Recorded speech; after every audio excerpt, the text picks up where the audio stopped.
What's happening, everybody? Justin, Bridgewater's finest on YouTube, Blockbuster_guy on Twitter, and welcome to week 11 of my weekly CFL football pick show for the 2024 CFL season. And ladies and gentlemen, your boy is officially on a run. 8-3-1 in week 10, and over the last 3 weeks, chugging along at 60% here across all the picks, 22-13-1 over the last 3 weeks. Your boy's on a streak. It feels good, and that 8-3-1 has pulled me back above 500 for the season as a whole. 61-58-1. It's just above 500, but it's above 500, and I'm feeling real good about that. 3-0-1 straight up last week. Of course, we had the tie with Ottawa and Saskatchewan. 22-17-1 straight up on the season. 3-1 against the spread, which pulls my against the spread record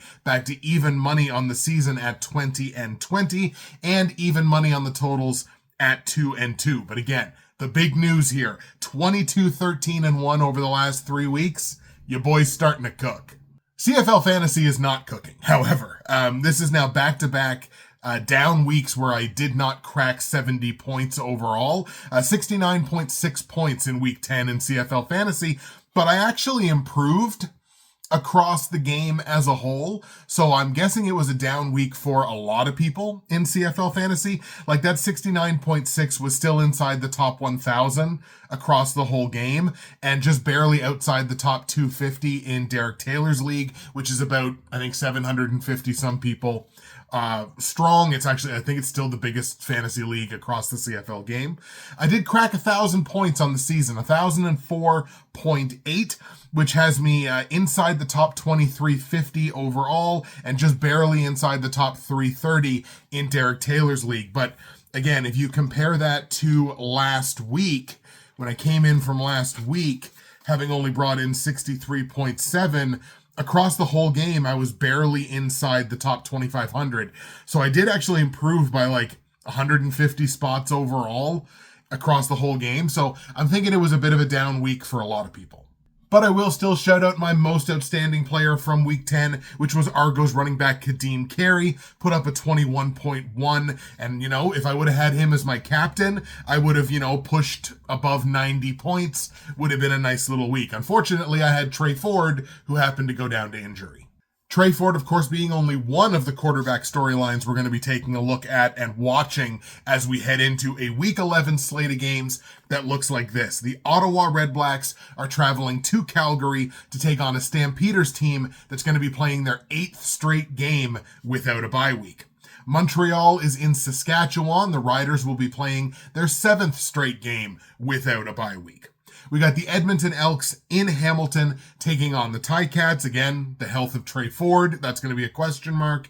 And the Winnipeg Blue Bombers coming off of finally, mercifully, their first bye week of the season in a rematch with the BC Lions team that they played back in week 9 and shut out 25-0.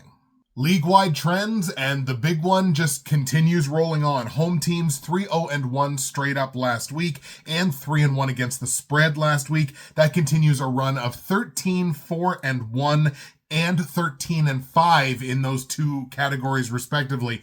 13-4-1 straight up, 13-5 against the spread for home teams over the last 30 days. They've been absolutely dominant, and home underdogs have been almost untouched over the last 30 days at 5-1 against the spread. So the home team's really paying off over the last few weeks. We're also on an 11-7 run to the under over the last 30 days. Even the 2 overtime games that we've had in that span have both still stayed under the point total.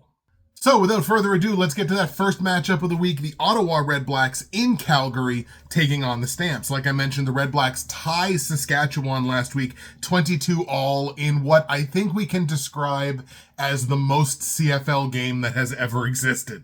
You had challenges, you had a bunch of penalties, you had a lot of points in the special team game. Kicking was exceptionally important in that game. And yet another quarterback injury to boot. Drew Brown gets injured in that game. He has to leave. Dustin Crum finishes out that game. However, coming into this week, ladies and gentlemen, it's Jeremiah Masoli mania. Jeremiah Masoli getting his first game action of 2024. The Red Blacks ran the ball very well in that game last week, 23 carries for $107 on the ground and a touchdown as a team, but they basically gave a lot of that back at the line of scrimmage. They were sacked 5 times, and I believe those sacks accounted for like 35 or 37 yards. So you're giving up like 30 to 35% of your rush yardage. You're giving that back in what you're getting sacked, but getting the quarterback sacked. So they gave quite a bit of that forward momentum back. The protection obviously has got to be a lot better in this game. Jeremiah Masoli, with playing just his 6th game since 2021, has had the better part of the last 2 years of his career completely derailed by injuries. So the protection has to be on point for this quarterback, that this might be his last chance. On Calgary's sideline, the Stampeders cough up 32 second-half points in Toronto last week against the Argos, as their road woes don't just continue, but go absolutely nuclear. Like, look, a good defense is not going to do that. Like 32 points in the second half, absolutely brutal. Jake Maier, who to his credit has averaged 260 yards passing over his last 3 games, that's good, but in those 3 games has just a 3-to-2 touchdown to interception ratio. Not good when you're basically a sedentary pocket passing quarterback that doesn't really run the ball, and has now had interceptions in back-to-back games. I've talked about it earlier this season. This is a quarterback that is prone to turnovers, prone to throwing interceptions. His previous 2 games prior to that were both clean, both very good games for Jake, but back-to-back games now with interceptions, only 3 touchdown passes in his last 3 games. But look, not all gloom and doom for Calgary. Far from it, in fact. Peyton Logan steps in with 100-plus all-purpose yards. He added on a rush touchdown in this game. Reggie Bagleton targeted 13 times in the pass game, bringing in 8 passes for 104 yards. And they had 6 receivers, did the Stampeders, who commanded at least 4 targets in the pass game. It's worth pointing out, this is a Stampeders team playing at home this week that is still unbeaten at home, but it's starting to kind of feel a little gloomier than maybe it did a couple of weeks ago. I made that point about, the Stamps are still unbeaten at home. How much longer can they kind of cling to that as a storyline and cling to that unbeaten home record? They almost lost it against Toronto a couple of weeks ago, forging a late comeback to win that game. I think the anemic offense and putrid defense that I'm seeing from this Stampeders team from an efficiency perspective on the offensive and the defensive side, those things say that streak ends this week. I am on the Ottawa REDBLACKS on the road in Calgary to hand the Stamps their first loss at home of the 2024 campaign. Jeremiah Masoli comes back and gets the win. REDBLACKS beat the Stamps. Now, on the line, due in no small part to the success that Calgary's had at home this year, the Stamps are like 3-point favorites at home here. And I guess I get it, but I mean, top to bottom, I think this REDBLACKS team is a better team than Calgary is, even with Jeremiah Masoli at quarterback instead of, you would assume Drew Brown. But obviously, I like Ottawa to win this game. Give me the +3 points on the REDBLACKS, and I feel pretty good about that. Total in the game set at 49.5 points. I just feel an under in this one. I think it's going to be close. I think this is a relatively good number, but give me like a 24-21 maybe in favor of the REDBLACKS. Stays under the point total. Ottawa wins. Ottawa obviously covers the +3 points as a road dog. Let's go to Saskatchewan now, where the defending champion Montreal Alouettes are in town. The Owls register the game's first 15 points last week in their win, second straight win, in fact, over Hamilton, second straight comfortable win where they score 33 points. Davis Alexander played a clean game, completed 71% of his passes, 247 yards, and a pair of passing touchdowns. And look, it kind of goes back to what I talked about last week. If this wasn't going to be a game where the Alouettes are going to beat themselves, Hamilton is just not equipped to win a game like that, as far as I'm concerned. Shout out Charleston Rambo, 6 catches, $124 in the receiving game, and both of Davis Alexander's touchdown passes.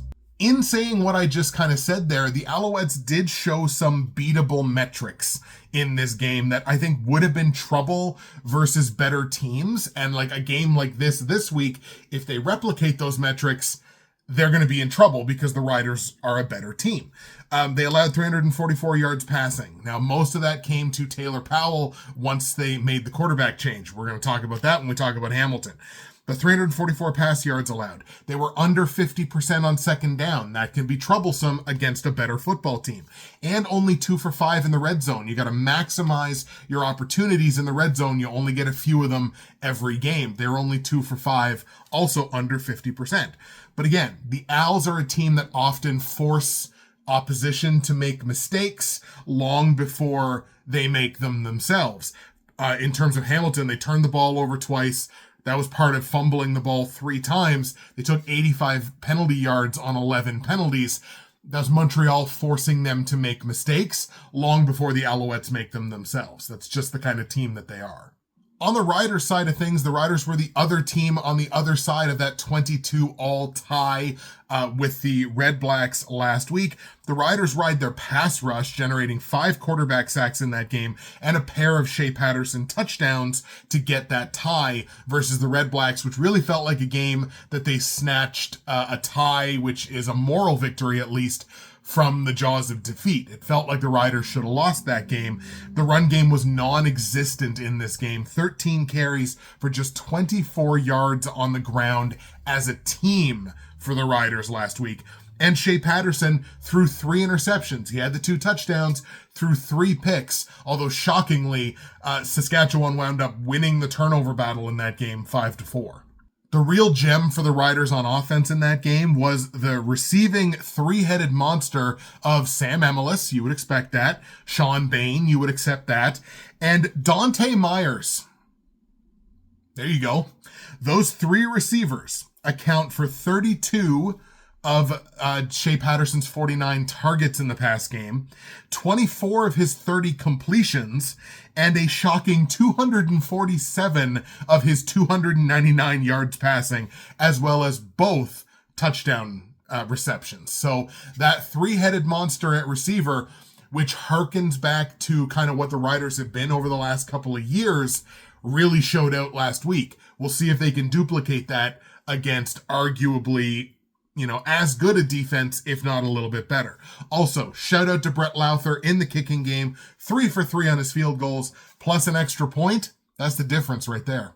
The Riders, for the first time in weeks, are actually approaching what you might call healthy. AJ Ouellette is practicing in full. Trevor Harris is practicing in full. Could one of them play this week? Could both of them play this week? Could neither of them play this week? All things are kind of on the table here.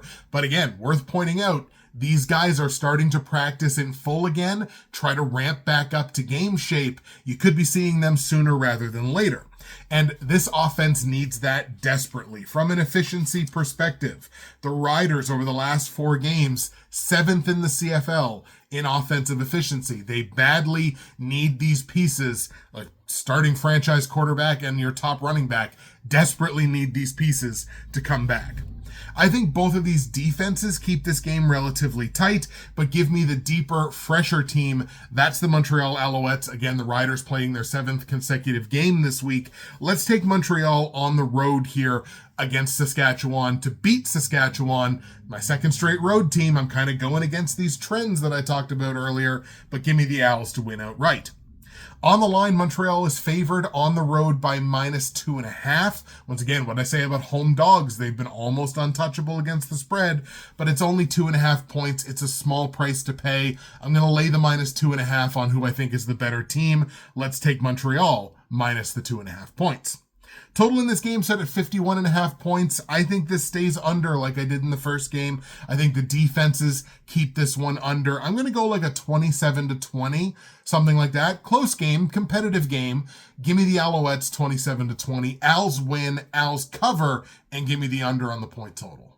We go to Hamilton now for a battle of two of the most suspect defenses in the CFL. The Edmonton Elks are in town, and this exciting Elks offense keeps on rolling in a 3-possession win last week over the BC Lions. But of course, it's going to be the health of Trey Ford, who suffered a rib injury in that game, that will be a nail-biter all week long. Now look, MBT did come into that game, navigated the game well, threw a touchdown, did throw a pick. I didn't think he looked overly impressive in that game, but he managed the game and kind of paved the way for the real superstar of this Elks offense all of a sudden, which is the run game. And the more that we see Javon Leake and others, because it's not just Javon Leake now, Rankin is contributing, the more that we see the run game dominate on the ground. And when I talk about dominate, over the last 3 games, the Elks have 575 yards rushing and 5 rushing touchdowns over the last 3 games. And the more that we see the run game be absolutely dominant, the more egregious the Chris Jones experiment becomes. The Edmonton Elks possessed the ball for 35.5 minutes in that game. That did not happen under Chris Jones. Did that happen under Chris Jones one time in any of the games that he coached? That's a genuine question, by the way. I don't know the answer to that, but it doesn't strike me as the Edmonton Elks football that we've known for the last, 2-some seasons. Also, shout out to Tevin Jones. Since coming back into the Elks lineup, last 2 games, 9 catches, 123 yards exactly in each game, so 246 overall, and a pair of receiving touchdowns. He's reminding everybody hey, I'm here and I'm kind of a star. On Hamilton's side, the Ticats dropped back-to-back games against the Montreal Alouettes, and really, to use a poker term here, really make a snap call on a quarterback change. They bench Bo Levi Mitchell after admittedly a pair of not great decisions in the past game. It was both of the early turnovers that the Ticats had in that game. The play was exactly the same. It was Bo takes the snap, he rolls out a little bit to his right, and then throws across his body to his left, trying to trick the defense, obviously. The first turnover, I'm not going to put on Bo because he completed the pass and then the guy fumbled. What are you supposed to do? The second play was a bad interception. Shouldn't have thrown that ball. It was a can of corn interception, and that's when he got benched. He obviously was not happy about that, did not talk to the media after the game. So, despite the best efforts of Taylor Powell, who came into that game, completed 79% of his passes, went over 310 yards, threw 2 touchdowns, no picks, added 52 yards on 5 carries, I'm not super convinced that it was the right move yet. Because again, these problems for the Ticats are not on the offense.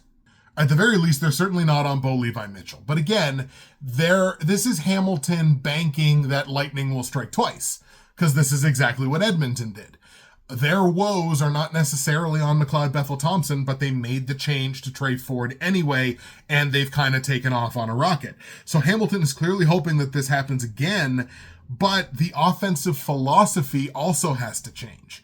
That's as big a part of the success that the Elks are seeing right now, is the fact that their whole philosophy on offense has changed. So if Hamilton's offensive philosophy isn't going to change, and you're just changing the personnel, you're just hoping and praying that the change in personnel masks the really terrible defense that this team has fielded most of their games this season. Once again, both of these defenses are pretty suspect coming into this game, but in my opinion, the Taylor Powell effect is kind of being oversold here. I think this game is going to be a track meet, and given that it's going to be a track meet, give me the better offense, and whether it's Trey Ford or McLeod Bethel-Thompson, based on offensive philosophy, the better offense right now is the Edmonton Elks. I'm going to take the Edmonton Elks, my 3rd straight road team here, starting to get a little sweaty. I'm going to take the Edmonton Elks on the road in Hamilton to beat the Ticats. Both of these teams are kind of getting to the tired phase. This is going to be Edmonton's 6th consecutive game. It's going to be Hamilton's 5th consecutive game. So they both played a good chunk here without getting a bye week. Give me the Elks on the road to beat Hamilton. On the line, the Ticats are taking +2 here as a marginal home dog. 2 points. It's such a small price to pay. I'm going to lay those 2 points on my winning team, which is the Edmonton Elks. So lay the Elks -2. Total in the game, 53.5. Let's go this way. This game has a chance to break 60, I think, but I'm going to go like 34-24. It's going to be an over. It's going to be Edmonton winning and covering. But again, I genuinely think this game could very well break 60. And the last game we're going to look at is the Winnipeg Blue Bombers coming into a game off of their bye. They will travel to BC to take on a Lions team that is desperately missing their starting quarterback. As I said, for Winnipeg, the Bombers come into this game off their bye with not just a bye week worth of rest. It's been 2 full weeks of rest by the time this game plays. The Bombers last played on August 1st. They will not play again until, the 18th, I think? So that's 17 days of rest. 2 full weeks plus of rest for this Bombers team, which is the least that the CFL schedule makers could do, given that they made them play, 10 games in a row or 9 games in a row or whatever it happened to be. So they pitched the first shutout of the CFL season with a 25-0 win over these BC Lions 2 weeks ago. And that was in fact almost a year to the day of the last shutout that was in the CFL, which was the BC Lions shutting out the Edmonton Elks 27-0 in week 8 of last season. The Bombers defense absolutely punished the Vernon Adams and Jake Dolegala combination in that game 2 weeks ago with 4 quarterback sacks, generated an interception off of VA, and they allowed just 86 yards passing in that football game. That is a ridiculous, ridiculous number. But I think what's more important than that, because of course, Vernon played most of that game hurt. Jake Dolegala wasn't expecting to play. There's a lot of things at play there for the Lions offense in that game. Here's what's important. Zach Collaros looked like Zach Collaros. 82% completion on his passes, 295 yards, and a pass touchdown to Lucky Whitehead. Shout out Lucky Whitehead. Brady Oliveira looked like Brady Oliveira. He touched the ball 21 times, turned it into 142 all-purpose yards. And my boy, #Ontario Wilson season, 7 catches for $112 through the air. The Lions struggled for the second straight week last week. They made some progress under Jake Dolegala here, but they get run over by the Elks' run offense. Edmonton producing 200 rushing yards on 35 carries and 2 rushing touchdowns in that game against the BC Lions. Lions quarterbacks combined for just 187 scoreless yards. The Lions quarterbacks combined for fewer pass yards than the Elks had rush yards. It's not all gloom and doom for the BC Lions, despite what the weirdly voluminous and copious number of AI Twitter bots would have you believe. Search for Vernon Adams on Twitter and it's wild. Anyway, all the same pieces are still there for BC, save, of course, one, which is the quarterback that allows them to play loose and with confidence. You cannot fake that, and I have a perfect simile for this situation. A fellow BC boy, Carey Price. When Carey Price was in goal from Montreal at his peak, even as recently as 2021, when they went on the run to the Cup final, the difference between Carey Price in goal and anyone else from Montreal in goal, they play an entirely different game. When you're a hockey player, especially a defenseman, but when you're a hockey player and you know you've got the best goaltender in the world behind you, you play loose, you play with confidence, you play with aggression. You're not afraid to make a mistake because you got the best in the world back there. Vernon Adams is that equivalent for this BC Lions team where they can play fast and loose and aggressive, and he drives that bus, and you've got a guy that can take over the game. I am keen to see what impact this much rest is going to have on the Winnipeg Blue Bombers, because again, they went from having no rest all season long to having 17 days of rest. So I'm keen to see what kind of an impact that has on them, especially on the offensive side, because they finally looked like they were kind of generating some of that to be expected Winnipeg Blue Bombers offense, right? So it's interesting to see if that kind of got derailed with all this rest time. But with BC in an absolute offensive freefall over the last couple of weeks, it's a bad time to meet a dominant defense, and that's exactly what the Bombers have. Trends? What trends? Ladies and gentlemen, all 4 road teams win in Week 11. The Winnipeg Blue Bombers on the road in BC get the win this week over the BC Lions. There is, however, going to be one capitulation to the way the trends have been going, and that's against the spread in this game. I realize I am targeting a very specific score here, but here's how I think this game goes down. The Lions are taking +3.5 here as a home dog. Winnipeg has not shown me enough over a consistent period to buy that extra half point, even with how bad the Lions offense has struggled over the last 2 weeks. I think this is a low-scoring game that stays well under the point total. We'll get to that in a second. But I'm actually going to take the +3.5 on the BC Lions because, again, like, from an efficiency perspective, the Winnipeg Blue Bombers are the least efficient offense in the CFL. I'm expecting low scoring, especially with an elite defense on one side. So I'm going to take that +3.5. It's a little stinky, but I am going to take it. Total in the game, 47.5. This game does not crack 40 points, I don't believe. Give me a 20-17 final for the Winnipeg Blue Bombers. Bombers win, but take the +3.5 on the BC Lions, kind of hedge the bets a little bit in a game that stays under the 47.5 point total. So once again, the CFL fantasy game is not unlocked, so I don't have the option to kind of give you my roster. I'm certainly going to look at Davis Alexander as a potential at quarterback here. Maybe take whatever quarterback Edmonton has, whether it's Trey Ford or McLeod Bethel-Thompson. Maybe look at Taylor Powell at the quarterback position as well. Receivers, I'm going to be receivers and running backs, the sexy positions. I'm definitely going to be looking at like the Alouettes, the Elks, probably the REDBLACKS to some degree in terms of filling out the roster in those positions.